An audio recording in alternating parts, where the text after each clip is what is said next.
Fala, galera! Prazer enorme estar aqui com vocês hoje de novo e eu vou dar continuidade na nossa série O que cai de Clínica Médica aqui em São Paulo. Hoje eu vou trazer um tema que não cai, ele despenca. Vou falar um pouquinho com vocês sobre tireoide. Mas antes, para quem não me conhece, eu sou Ana, formada pela Universidade Federal de Santa Catarina e terminei minha residência de Clínica Médica aqui na USP São Paulo nesse ano 2021. Beleza? E assim, a Medway tem como propósito melhorar a assistência médica no país. E o primeiro passo que a gente está dando para alcançar esse nosso objetivo, alcançar esse nosso sonho, é garantir que vocês também sejam aprovados nas melhores residências do país. E a gente sabe que grandes residências se concentram também aqui em São Paulo. É por isso que, se o teu sonho é fazer residência aqui em São Paulo, eu vou te convidar para vir conhecer a Medway. Seja nas nossas redes sociais, então a gente tem Instagram, tem canal no Telegram, tem YouTube. Vem conhecer um pouquinho da gente quando estiver lá, ó, sem fazer nada, estiver vadiando um pouquinho nas redes sociais, entra nos nossos canais. Te garanto que você vai receber muito conhecimento de qualidade, vai conseguir revisar algumas coisas que você já está se preparando para a prova e vai receber um caminhão de informações, seja sobre a publicação de editais, como é que funciona a prova prática, como é que funciona a prova de multimídia. A gente contempla todas as etapas do teu processo de preparação, desde a primeira fase, preparação para a prova teórica, até a segunda fase, seja ela prova de habilidades ou multimídia, até a terceira fase, quando a gente fala um pouquinho de currículo e entrevista. Show? Aqui no YouTube, a gente vai estar revisando os assuntos mais relevantes para as provas de São Paulo. Falando em relevância, a gente lembra de estatística. Se liga nos nossos guias estatísticos das instituições aqui de São Paulo, que está disponível aqui no link da descrição desse vídeo. Beleza? Vamos começar então, porque tireoide é um assunto extenso, mas eu quero discutir com vocês o que de fato mais cai. E quando a gente está falando sobre prevalência nas provas, as provas gostam muito de nos cobrar hipertireoidismo e nódulos tireoidiano. Ana, e o hipo? Não cai muito? Não. Por quê? Porque hipo é fácil. O hipotireoidismo é um quadro muito clássico, que o manejo é muito simples, com levotiroxina na maioria dos casos. Então ele é pouquíssimo explorado na tua prova. Como a gente tem espaço para discutir só 5 questões, a gente vai focar no que cai mais: hipertireoidismo e nódulos de tireoide. Perfeito? Começando por essa questão do IANSP de 2021, é uma questão muito típica do IANSP, na verdade. Eles fazem um pupurri, colocam várias alternativas falando de várias coisas sobre o assunto e vocês têm que saber mesmo, dominar com muita propriedade todo o conteúdo para acertar. A questão não te dá nem o norte, ó. Acerca das doenças da tireoide, assinale a alternativa correta. E é isso. Olha lá. Na doença de Graves, habitualmente se observa uma evolução imediata para hipotireoidismo. A manifestação cardiovascular mais comum na doença de Graves em jovens é a fibrilação atrial. A deficiência de iodo e a tireoidite autoimune estão entre as principais causas de hipotireoidismo. Nos casos de tireoidite autoimune, a cintilografia de tireoide frequentemente evidencia um nódulo hiperfuncionante. E a tireoidectomia precoce é frequentemente indicada nos casos de tireoidite subaguda em virtude do difícil controle medicamentoso dos sintomas de hipertireoidismo. Vamos revisar um pouquinho isso? Para começar, eu quero falar contigo sobre o quadro clínico de tireotoxicose. Tireotoxicose é a presença de aumento nas concentrações dos hormônios da tireoide. Independente da causa, eles estão aumentados na nossa circulação, beleza? E a gente espera alguns sinais e sintomas associados com esse aumento hormonal. A gente espera um aumento na irritabilidade, uma sudorese mais profusa, hiperdefecação, polifagia, intolerância ao calor. A gente espera uma PA aumentada, uma hipertensão divergente. A PA sistólica se afasta mais da PA diastólica. A gente espera uma taquicardia, um aumento na temperatura corporal. A gente espera o sinal de lead lag, que é a apresentação da córnea mesmo na região superior do olho. Ela pode estar presente, exemplificando uma exoftalmia do meu paciente. E eu posso ter também a presença de tremores, como tentativa de dissipar esse calor, tá? Essa hipertermia que está acontecendo com o meu paciente. Como a gente sabe, na tireotoxicose eu vou ter o T4 livre aumentado, salvo algumas exceções em que a ação vai ser pelo T3 mesmo, específico. Em geral, a gente vai identificar um aumento do T4 livre. Esse aumento pode ser primário da glândula ou secundário a uma hiperfunção do hipotálamo ou da hipófise. Quando ele é primário da glândula, eu tenho um TSH diminuído, porque está fazendo um feedback negativo no meu sistema nervoso central. O aumento dos hormônios fazem esse feedback negativo diminuindo o meu TSH. Quando ele é secundário e terciário, os meus problemas estão na hipófise e no hipotálamo, que estão secretando muito TSH. E por conta disso, eu tenho um aumento também consequente do meu T4 livre. Quais são essas causas de hipertireoidismo, né? São várias. As mais frequentes na prova são o aumento de função da glândula mesmo e as tireoidites. Então a gente precisa lembrar, ó, da doença de Graves, do bócio multinodular tóxico, do adenoma tóxico ou doença de Plummer, das tireoidites de maneira geral, então autoimune, infecciosa, da tireotoxicose factícia, que é ingesta aumentada de hormônio tireoidiano. Isso pode estar acontecendo por iatrogenia, o médico passou a dose errada, ou a paciente está tomando escondida também. E existem algumas causas centrais que têm origem no hipotálamo e na hipófise, com aumento da minha secreção de TSH. Show? Vamos revisar um pouquinho essas doenças mais prevalentes, porque elas aparecem sim na tua prova, especialmente a doença de Graves. A doença de Graves ela é uma doença autoimune, a principal causa de hipertireoidismo corresponde a cerca de 80% dos casos, e ela é mais prevalente em mulheres, cerca de 9 para um homem, a nossa incidência, a nossa taxa de prevalência, na verdade, tá? A fisiopatologia está associada com o estímulo ao receptor de TSH.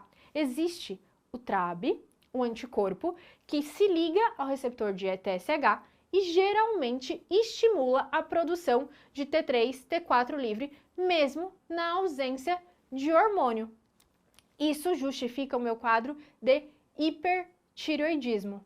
O marcador de autoimunidade pode ser vários anticorpos, mas o principal é o antirreceptor de TSH, o TRAB, que frequentemente vai estar positivo na tua prova também. Beleza? A doença de Graves, ela é marcada por um quadro clínico típico. Além do meu quadro de tireotoxicose, o paciente vai se apresentar no enunciado com uma tríade característica: o aumento do volume da glândula tireoide, um bócio, uma oftalmopatia, que pode ser marcada pelo lead lag, pela exoftalmia, e uma dermopatia infiltrativa, também chamada de mixedema pré-tibial, como a gente pode ver nessa imagem aqui, um edema mais endurecido. O meu diagnóstico, ele vai ser feito a partir desse quadro clínico característico, com a confirmação de um hipertireoidismo de causa primária, de causa da glândula, então eu tenho T4 livre aumentado com TSH diminuído, e eu posso usar de alguns exames complementares também. Então lembra lá que meu anticorpo antirreceptor de TSH, o TRAB, vai estar positivo em mais de 90% dos casos, mas o clássico da tua prova é ele explorar o índice de captação de iodo, o RAIU. No contexto de doença de Graves, eu tenho uma hiperfunção da minha glândula, então eu tenho uma captação aumentada, cerca de 35, 95%, e ela é homogênea, ela pega a glândula inteira. Compara aqui com a tireoidite, quando eu não tenho a minha captação aumentada, porque o que está acontecendo na verdade é DIT, inflamação, destruição da minha glândula da tireoide. Eu tenho hormônio circulando em excesso, não porque a glândula está funcionando demais, hiperfuncionante, mas porque a minha glândula está sofrendo uma destruição. É por isso que o meu RAIU faz diagnóstico diferencial com as tireoidites que vão ter essa captação reduzida. Mas lembra lá, na doença de Graves eu tenho a captação aumentada difusamente. O tratamento da doença de Graves, ele vai ser majoritariamente baseado, primeiro, no controle dos sintomas. Lembra que um dos sintomas principais do meu paciente é taquicardia, são os tremores secundários a uma ação adrenérgica exacerbada. Então, uma das medicações que a gente usa bastante nesses pacientes são os beta-bloqueadores. O segundo pilar terapêutico vão ser as drogas antitireoidianas, geralmente as tionamidas, tá? Propiltiuracil, metimazol, a gente usa para competir com a função da glândula mesmo e diminuir essa produção hormonal. Esse tratamento com as drogas antitireoidianas, as tionamidas, ele pode servir como ponte para um tratamento definitivo ou ele pode por si só tratar a doença. Várias vezes, quando se interrompe esse tratamento, o paciente não apresenta mais o hipertireoidismo e é considerado tratado. Mas algumas vezes eu não consigo suspender essas medicações. E essas medicações, diferente da levotiroxina do hipotireoidismo, elas não podem ser usadas ad eterno. Então, o meu tratamento vai servir como uma ponte para o tratamento definitivo, que pode ser feito com radioablação com iodo radioativo ou uma cirurgia com tireoidectomia total. E aí, outro conceito que as tuas provas cobram bastante são os sinais, os sintomas que surgem diante de complicações da tireoidectomia. E as principais que tu tem que lembrar são as lesões do nervo, causando rouquidão, por exemplo, lesão de nervo mesmo, então nervo laringeu recorrente, por exemplo, e o acometimento das paratireoides, que pode ser transitório, mas vai justificar no meu paciente a presença de uma hipocalcemia, com alguns sinais característicos, como o Chivostec e o Trusso. Show? Vamos para outra doença, vamos falar um pouquinho de bócio multinodular tóxico. O quadro clínico também vai ser compatível com a tireotoxicose. Como o próprio nome da doença sugere, meu paciente tem um aumento do volume glandular, tem um bócio, só que esse bócio agora é tão grande que ele pode justificar alguns sintomas compressíveis, causando tosse e disfagia no meu paciente. É comum a associação com o sinal de Pemberton, que é uma pletora facial quando o paciente eleva os braços por comprometer o retorno venoso mesmo. Beleza? O diagnóstico segue a mesma linha de raciocínio. Então, eu vou ter um quadro clínico característico, agora sem a tríade específica da minha doença de Graves. Eu vou ter um T4 livre aumentado com TSH reduzido, porque também é uma causa de hipertireoidismo primária. Só que o meu ultrassom vai identificar uma tireoide heterogênea e multinodular, como o próprio nome da doença sugere. Quando eu for verificar a minha captação de iodo, ela também está aumentada, porque eu tenho aumento da função da glândula. Mas agora ela não está aumentada de maneira homogênea, de maneira difusa. Ela está aumentada em forma multinodular. E essas imagens aparecem na tua prova aqui em São Paulo, então é bastante importante estar atenta a elas. Beleza? O tratamento tem que ser definitivo. Então, a gente faz geralmente uma tireoidectomia radical, total, mas também pode fazer o tratamento com radioiodoterapia. Vamos para a terceira causa mais comum de hipertireoidismo por hiperfunção da glândula, que é o adenoma tóxico, ou doença de Plummer. Agora, diferente do bócio multinodular tóxico, a gente tem um único nódulo funcionante, nódulo tireoidiano único hiperfuncionante. Ele é benigno, por isso que o nome dele é adenoma. E essa característica é muito importante para te ajudar a diferenciar os nódulos de tireoide. O quadro clínico vai ser muito sugestivo, então vai ter os sintomas de tireotoxicose clássicos, mas a gente pode achar um nódulo palpável no exame físico, além dessa tireotoxicose.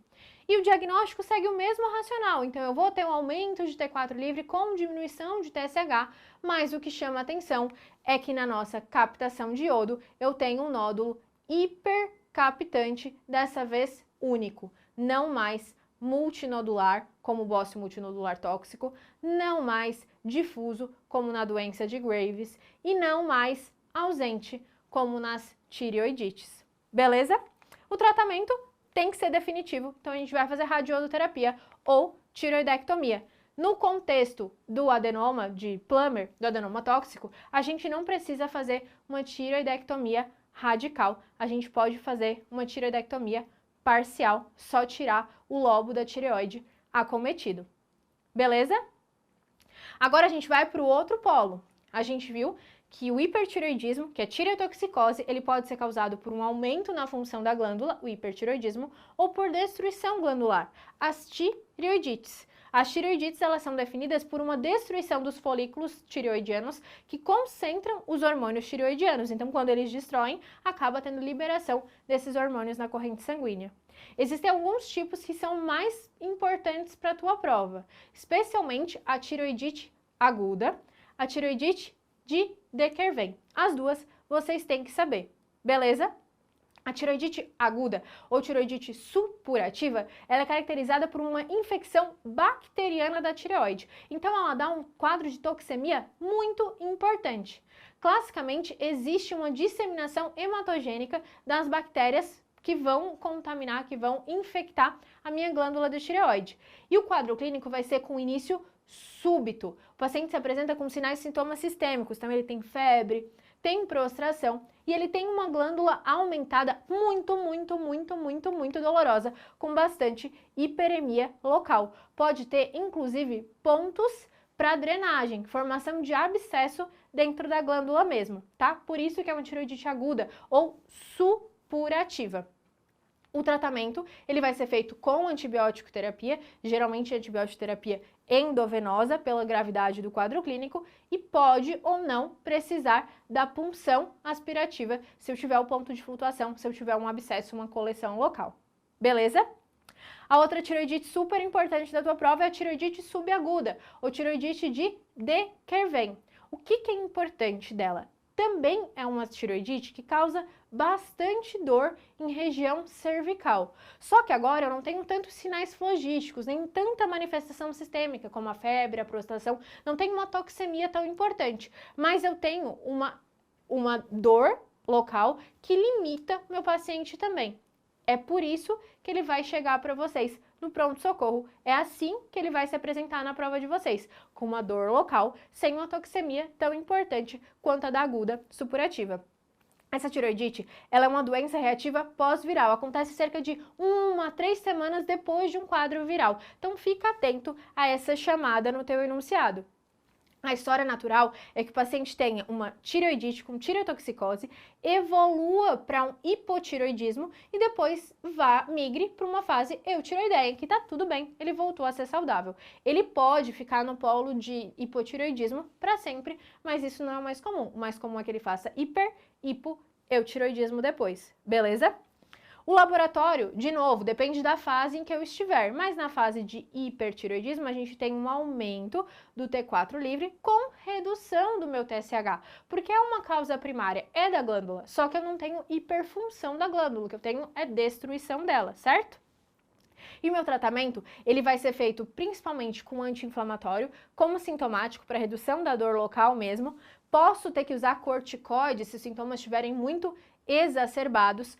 Posso ter que usar outro sintomático como beta-bloqueador para controle dos sinais adrenérgicos de tireotoxicose. Mas o que a gente precisa gravar sempre é que eu não tenho indicação de uso das medicações antitireoidianas. Por quê? Porque eu não tenho hiperfunção da minha glândula. O que eu tenho é uma destruição maciça de folículos tireoidianos. Beleza? Bora para a próxima. Tireoidite medicamentosa, a gente tem que lembrar na nossa prova principalmente do lítio e da amildarona. Tireoidite linfocítica aguda é uma tireoidite indolor, sem um quadro viral antecedente e é a clássica tireoidite no pós-parto. A gente também tem a tireoidite linfocítica crônica, que é a clássica tireoidite que evolui para o Hashimoto, que vai justificar o nosso quadro de hipotireoidismo, né? O Hashimoto é a principal causa de hipotireoidismo. Também é uma doença autoimune. E por fim, a gente tem uma tireoidite de Heydel, que é uma tireoidite fibrosante. A imagem fica bem feia nesse sentido. E aí, agora a gente volta para a nossa questão. E quando a gente vai voltar para a nossa questão, eu já vou te dar o gabarito. Eu vou dizer que acerca das doenças da tireoide, a alternativa correta era aquela que dizia que a deficiência de iodo e a tireoidite autoimune estão entre as principais causas de hipotireoidismo. Por quê? Porque eu não falei nada para vocês de hipotireoidismo. Lembra que eu comentei que hipotireoidismo cai muito pouco na tua prova? E cai muito pouco porque é muito lógico. Geralmente, a deficiência de iodo é a principal causa de hipotireoidismo nos países subdesenvolvidos. Nos países que sofreram com implementação de iodo na dieta, como o Brasil, que tem iodo na farinha, acabou havendo uma redução no número de hipotireoidismo secundário à deficiência de iodo e um aumento nas causas de tireoidite autoimune, que nada mais é do que a doença de Hashimoto. E meu tratamento é feito com levotiroxina, reposição desse hormônio tireoidiano. Mas vamos ver por que as outras são erradas. Olha lá. Na doença de Graves, habitualmente se observa uma evolução imediata para o hipotireoidismo. Não, a gente já sabe que na doença de Graves eu tenho um hipertireoidismo, que eu preciso fazer drogas antitireoidianas para diminuir a produção desses hormônios ou até combater a conversão periférica de alguns deles em T3, que é o hormônio ativo. E eu preciso, esse tratamento, às vezes ele por si só vai ser suficiente para tratamento da doença, mas às vezes ele vai servir de uma ponte para o meu tratamento definitivo, com radioterapia ou cirurgia. Então, eu só vou evoluir para a fase de hipotireoidismo depois de um tratamento definitivo. Aí sim, mas no contexto inicial, não.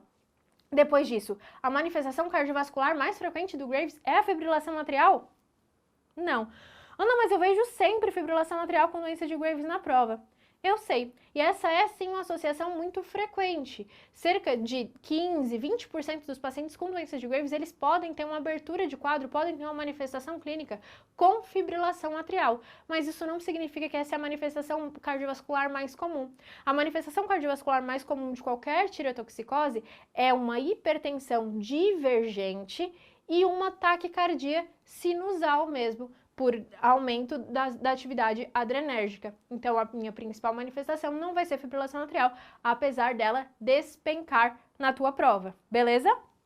D. Nos casos de tireoidite autoimune, a cintilografia da tireoide frequentemente evidencia um nódulo hiperfuncionante. Não. A gente já sabe que na tireoidite eu tenho uma destruição glandular, então a minha cintilografia ela vai ser hipocaptante, eu tenho uma baixa captação de iodo. A tireoidectomia precoce é frequentemente indicada nos casos de tireoidite subaguda, em virtude do difícil controle medicamentoso dos sintomas de hipertireoidismo. A gente também sabe que não. Geralmente, a tireoidite subaguda, a tireoidite de Dequervain, ela evolui espontaneamente para o quadro eutireoidiano. E justamente por ser uma tireoidite, a gente nem usa drogas antitireoidianas. E eu não tenho que fazer um tratamento radical. Eu compenso meu paciente, dou anti-inflamatório, dou corticoide se for preciso, dou beta-bloqueador, até que se estabeleça o quadro de estabilidade. Show? Vamos para outra questão, ó. SUS São Paulo, para vocês verem como cai. Foram analisados alguns casos de tireotoxicose e divididos em dois grupos. O grupo 1, captação de radiodo normal, e o grupo 2, captação de radiodo rebaixada. São possíveis categorias, e aí a gente tem que ver onde cada um se encaixa. Resistência aos hormônios tireoidianos é captação de radiodo normal elevada? Bócio multinodular é captação de radiodo abaixada? Enfim. Grupo 2, metástase, tá aumentado? Strumovari, tá diminuído? Tiroidite induzida por amiodarona, tá aumentado? Doença de Graves, tá diminuído? Tiroidite subaguda, tá aumentado? Adenoma tóxico, tá diminuído? Adenoma hipofisário produtor de TSH, tá aumentado? Hipertireoidismo factício, tá diminuído? Nessa altura do campeonato, vocês já conseguem cortar algumas. Vocês já sabem, por exemplo, que o adenoma tóxico ele vai ter uma captação aumentada e nodular. Vocês já sabem que a doença de Graves ela vai ter uma captação aumentada e difusa. Vocês já sabem também que o bócio multinodular vai ter uma captação aumentada e difusa. Então a gente vai ficar basicamente com a B e com a E. Vamos conversar um pouquinho. Lembra lá o que eu falei? A gente sempre tem o conceito de tireotoxicose, que é o aumento da circulação dos hormônios tireoidianos na minha corrente sanguínea.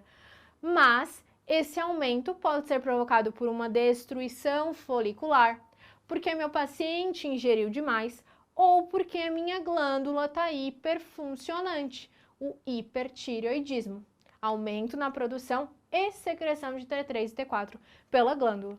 Todo hipertireoidismo causa uma tireotoxicose, mas nem toda tireotoxicose vai ser causada por um hipertireoidismo.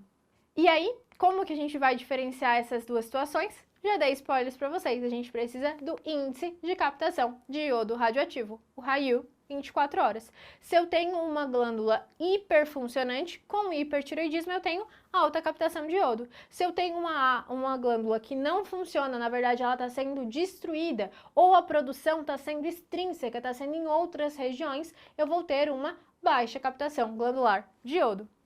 Como causas de hipertireoidismo com alta captação de iodo, a gente pode citar a doença de Graves, o bócio multinodular, o adenoma, que a gente já comentou. Eu posso ter uma produção central também, um adenoma hipofisário ou um adenoma hipotalâmico, uma lesão de hipófise, uma lesão de hipotálamo, vão aumentar o TSH e com isso induzir uma maior produção de T4 livre, T3, na glândula da tireoide.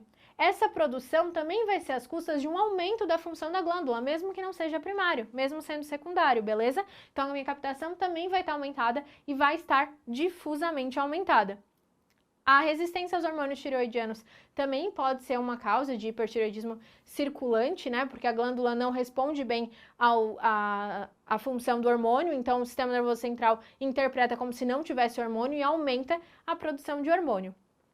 Do outro lado, sem hipertireoidismo, com baixa captação de iodo pela glândula, a principal causa que a gente já discutiu são as tireoidites. Mas a gente tem que lembrar também da tireotoxicose factícia, então o uso exógeno da medicação, que pode ser iatrogênico ou não, o estruma ovari, um tumor de ovário produtor de hormônios tireoidianos, e outras doenças, como as tireoidites induzidas por medicamento, amiodarona, lítio, as metástases de um carcinoma folicular de tireoide para outros tecidos também podem produzir mais hormônio tireoidiano em outras glândulas, outras regiões do corpo que não a tireoide. E isso vai justificar uma baixa captação aqui, porque a produção está sendo na periferia. Beleza? Então agora a gente já sabe que pertence ao grupo de produção de radiodo normal ou elevada, o adenoma hipofisário, e a captação de radiodo está rebaixada no hipertireoidismo factício. Beleza? Vamos para mais uma questão agora da USP Ribeirão. Mulher, 32 anos, refere taquicardia, tremor em extremidades, perda de peso, agitação psicomotora, hiperdefecação há 4 meses. Tem uma PA com um aumento maior de PA sistólica do que diastólica. Uma frequência cardíaca levemente taquicárdica, com a pele quente, úmida e a tireoide difusamente aumentada. A gente olha para as fotos e percebe que, além de todos esses indícios de tireotoxicose, ela tem uma exoftalmia e um bócio na glândula tireoidiana. A banca me pergunta qual a fisiopatologia por trás desse achado clínico. A gente já sabe que a nossa paciente tem Graves, perfeito. E agora a gente já revisou, a gente já sabe que na doença de Graves, a fisiopatologia por trás disso é a presença de um anticorpo antirreceptor de TSH, na maioria dos casos. Foi? Vamos olhar mais uma para entender como é que isso cai, como é que isso pode ser explorado de outras formas com vocês. Olha lá, mulher de 52 anos, diabética em uso de metformina, diagnosticada com FA em janeiro de 2016. Lá, em janeiro de 2016, ela tinha um eco e dosagem de TSH e T4 livres que estavam normais. Em março de 2016, ela faz uma cardioversão e inicia o uso contínuo de amiodarona. Ninguém conta porque ela fez essa cardioversão? Claro que conta, né? Já falaram que ela tem uma fibrilação atrial. Em abril de 2017, refere perda de peso de 4 quilos e taquicardia há 2 meses. O que será que está acontecendo? Presta atenção no tempo. Isso já faz 2 meses. Nessa época, faz novos exames que mostraram TSH reduzido e um T4 livre de 2,12. O eletro me traz um D2 longo. A alternativa correta é... E aí? A gente tem uma paciente com hipertireoidismo. Eu sei que vocês estão tentando argumentar. Ana, mas tem onda P aí. Não tem nada que está acontecendo. Eu garanto para vocês que é o traçado da base que está alterado. Mas mesmo que a gente achasse que tivesse onda P, a nossa conduta não ia mudar, porque já faz 2 meses que ela está tendo essa sintomatologia. tá? Então aqui está um pulo do gato muito importante. Às vezes a gente olha para esse tipo de questão e a gente não consegue nem fazer o diagnóstico.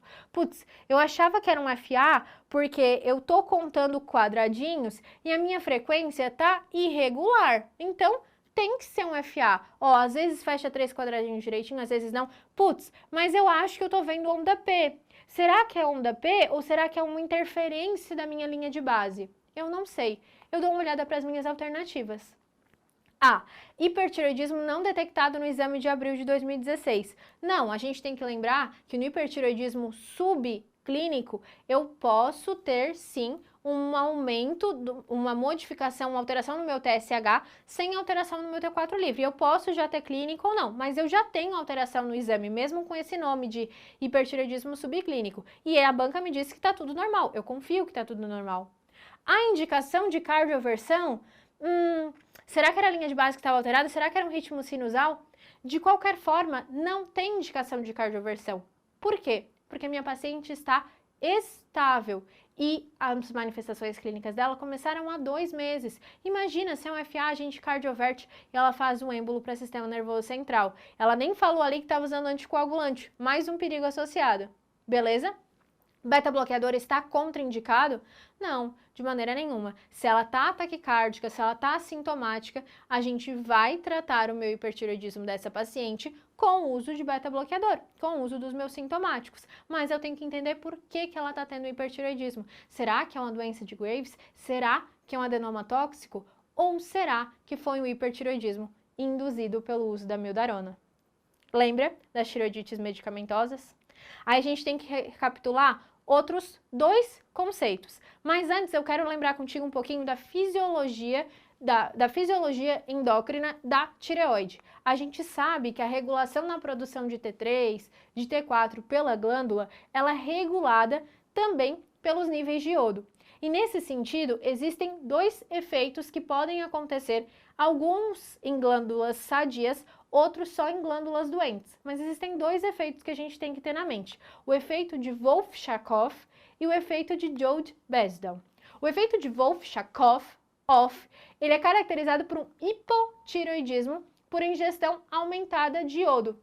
Mas não precisa ser iodo livre, não é? A pessoa vai lá, tô comendo iodo. Não, pode ser iodo proveniente de uma medicação, por exemplo. Eu tenho uma redução dos níveis de hormônios tireoidianos por conta dessa ingestão de grandes quantidades de iodo. Esse é o meu efeito fisiológico. Eu tenho uma alta carga de iodo, eu vou lá, reduzo a produção dos meus hormônios tireoidianos para compensar essa elevada carga de iodo, para que eu não tenha muita produção, muito hormônio circulante. Acontece que se eu tenho uma glândula hipofuncionante, por exemplo, uma glândula doente, eu perco esse mecanismo regulatório. Então eu tenho uma alta carga de iodo que vai diminuir essa organificação do iodo, diminuir a minha produção hormonal, diminuir a minha liberação de iodo e meu efeito vai ser um hipotireoidismo. O principal fator de risco é o paciente já ter uma doença tireoidiana prévia, porque dessa forma ele perde os mecanismos compensatórios e ele acaba desencadeando esse quadro de hipotireoidismo. Beleza? Do outro lado, a gente tem o hipertireoidismo, ou efeito de Jode-Besdal. Besdal, olha lá. Hipertireoidismo pela elevada ingestão de iodo. Nesse caso, eu não tenho esse quadro clínico em pacientes que eram previamente eutireoidianos. Ela não acontece em glândula sadia. O efeito do hipotireoidismo pode acontecer. A paciente não tinha nada, começou a tomar mildarona, ela abre um quadro de hipotireoidismo. Esse daqui não. Esse aqui acontece em pacientes que já têm algum distúrbio na tireoide. Nesses pacientes, eu tenho uma deficiência crônica de iodo, e de repente eles começam com um aumento na ingestão do iodo. Isso vai provocar um aumento na produção de hormônios, lembra que agora a minha glândula é disfuncionante, em áreas que tinham anteriormente autonomia prévia, então elas conseguiam aumentar a produção de iodo independente da ativação do TSH, por exemplo. Isso vai culminar com a minha manifestação clínica de um hipertireoidismo. Os fatores de risco, de novo, uma deficiência crônica de iodo e de repente o meu paciente começa a usar, ele tem uma alta ingesta de iodo e de novo, essa alta ingesta de iodo pode ser da alimentação, mas pode ser secundária ao uso de alguma droga, como a mildarona. Outros fatores de risco são outras doenças da tireoide, geralmente doenças que já cursam com hipertireoidismo, ou uma predisposição a doenças que cursam com hipertireoidismo, como Graves ou bócio multinodular tóxico. Show? Vamos agora para a nossa última questão, falando sobre o outro tema muito prevalente na prova: nódulo de tireoide. A gente tem uma mulher de 38 anos que apresenta um nódulo de lobo esquerdo de tireoide há 3 meses. Os exames laboratoriais mostram um TSH diminuído com T4 livre normal. O exame ultrassonográfico mostra um nódulo único de 1,8 cm de diâmetro, regular, sólido, isoecogênico, com fluxo central e periférico ao Doppler. A minha conduta é tratar com iodo radioativo, fazer uma cintilo, fazer uma PAF, introduzir antitireoidiano? Pera lá, para eu tratar, primeiro eu preciso saber o que é. Então a gente precisa revisar alguns conceitos de nódulo de tireoide. O primeiro deles é levantar na história indícios que me sugiram se é um nódulo muito suspeito ou um nódulo pouco suspeito. Olha lá, autossuspeito, quando o paciente tem história familiar, quando o paciente fez uma radioterapia de cabeça e pescoço, quando o paciente tem um nódulo muito firme, endurecido, com difícil mobilidade da região cervical, quando o paciente tem linfonodomegalias associadas, quando o paciente tem acometimento de estruturas mais profundas, então paralisia de cordas vocais, quando o paciente é identificado com metástase à distância, uma fratura óssea, por exemplo, compatível com uma metástase. Outros achados também são suspeitos, mas aí menos suspeitos. Por exemplo, os nódulos de tireoide benignos são mais comuns em mulheres, então o sexo masculino aumenta a chance de ser um nódulo maligno. Nódulos muito grandes sugerem a possibilidade de ser nódulo maligno. A presença de sintomas compressivos, de sintomas mais profundos como dispneia, rouquidão, acometimento de outras estruturas, também corrobora essa hipótese de nódulo maligno. Mas não adianta só eu pensar nisso, eu tenho que saber como eu vou prosseguir com o meu fluxograma de avaliação do nódulo. Então, sempre que vocês estão diante de um nódulo de tireoide, a primeira pergunta que vocês têm que fazer é um nódulo funcionante ou não? Por quê? Porque nódulos funcionantes, como o adenoma tóxico, a doença de Plummer, são benignos. Como que eu faço isso? Doso o TSH. Se o meu TSH estiver baixo, significa que é um nódulo hiperfuncionante. E nesse caso, eu vou fazer uma cintilografia. Por quê? Para comprovar que a hiperfunção da minha glândula é daquele nódulo, ou seja, que é um nódulo quente. Se for de fato um nódulo quente, eu vou ter um adenoma tóxico e o tratamento definitivo vai ser com cirurgia, lobectomia dessa tireoide, por exemplo, ou radioiodoterapia. Se eu faço a cintilografia e esse nódulo não está hipercapitante, significa que ele é um nódulo frio. Não foi ele que está justificando o hipertireoidismo do meu paciente. Nódulos frios podem ser malignos, então ele vai ter que ser investigado com ultrassom. Assim como aqueles pacientes que têm o TSH normal ou o TSH discretamente aumentado. Por quê? Nesses casos, eu interpreto que o meu nódulo não é funcionante. Não está produzindo hormônio de tireoide. Ele pode ser maligno, então eu vou fazer um ultrassom para avaliar as características do meu nódulo. E aí que o bicho pega. Quando eu olho para o ultrassom, o que é uma característica maligna, o que é uma característica benigna?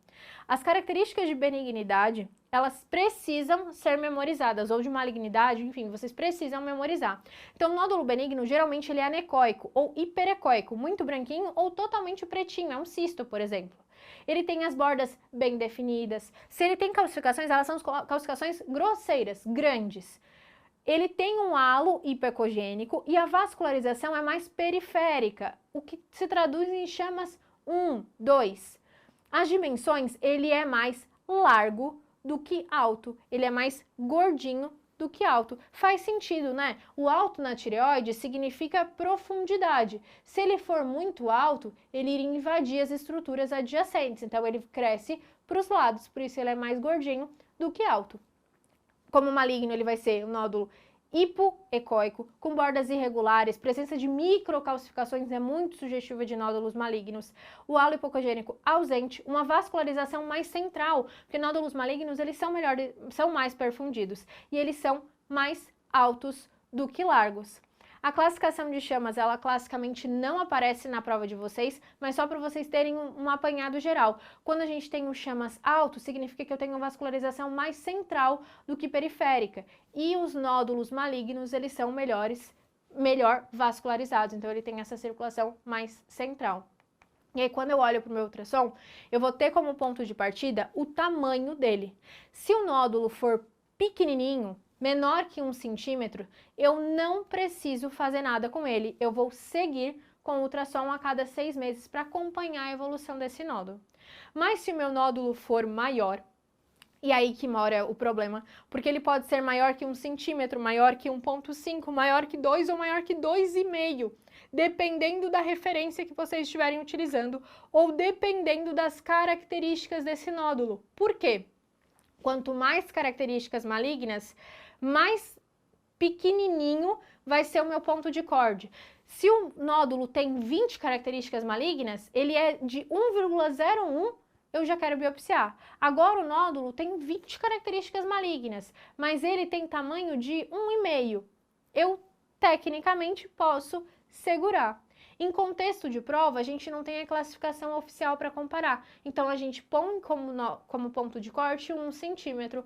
1 centímetro, não faço nada, só acompanho com ultrassom, mesmo que tenha características malignas. Maior que 1 centímetro, a conduta vai ser biopsiar, PAF, e avaliar na classificação de Bethesda, que também não é cobrada na tua prova, mas é muito similar ao BIRADS, por exemplo. A característica vai ser ver se é indeterminado, se é característica benigna ou se é um nódulo suspeito. Se for um nódulo suspeito, a gente tem que fazer uma cirurgia. Show? Pensando nisso, lá na minha prova eu tinha um nódulo de 1,8 centímetros. Ele era grandão, era sólido, era isoecogênico, ele tinha borda regular, ele tinha características benignas, mas o que me chama mais atenção é que ele era hiperfuncionante, porque tinha um TSH reduzido. Será que ele é hiperfuncionante mesmo? Será que essa hiperfunção da glândula tireoide não está vindo de outro lugar? Não sei. Vamos fazer um acintilo para ver. Show? Galera, se vocês quiserem saber mais desse ou de outros assuntos, no nosso intensivo a gente tem aulas específicas sobre esse foco e outros focos para cada uma das instituições e tem também um guia estatístico completo de cada instituição de São Paulo. Lembra que aqui embaixo na descrição do vídeo você encontra esse guia estatístico simplificado. No nosso intensivo também tem um curso diferencial de cirurgia e um curso de imagens radiológicas. A gente sabe que o que dói mesmo na prova é o curso, é a prova de cirurgia nas provas aqui de São Paulo. E a gente também sabe que o fato de cair muitas imagens deixa todo mundo muito inseguro de prestar a prova para cá. Então, vem com a gente, vem fazer o nosso intensivo São Paulo. As vagas estão abertíssimas. Beijão!